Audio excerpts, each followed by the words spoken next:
So we're heading into fasting season, which is appropriate for the most cold months of the winter. But one thing you have to understand is the fact that although fasting can be extremely beneficial, there could be a lot of downside to it, especially if you're a person who's already overburdened with stress. Your body responds to this stress with an increase in a stress hormone called cortisol. And this cortisol can actually contribute to chronically elevated fatigue, poor sleep quality, fat retention, fat accumulation around the torso, and even muscle loss, right? As well as other peripheral issues like unstable mood, inability to learn or focus, and even diminishes memory, right? And that's if cortisol is chronically elevated and sustained at these dangerous levels. So that's the downside there when we're talking about fasting, because fasting can make this even worse. But there's things that you can do in order to manage cortisol in a fast. So you can benefit from the cortisol because there's also upsides to this as well.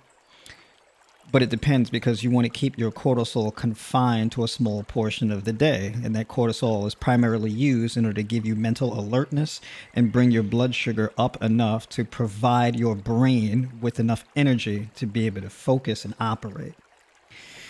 Things that can reduce cortisol would be, for example, some very powerful herbs that you can use in the form of a tincture or a tea.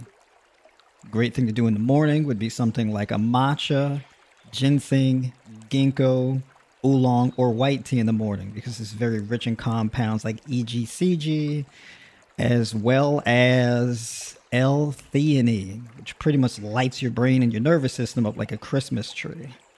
And it's a bit of an adaptogen. It gives you a great deal of mental focus, alertness, but without the jitters. It's not like an energy drink, like a monster drink or something like this.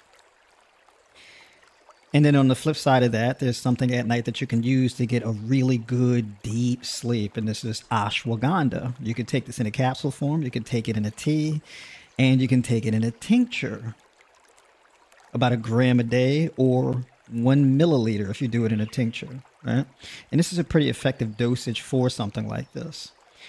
And you can combine these two things where basically one covers the morning, your early or mid morning, and the other one is before bed at night.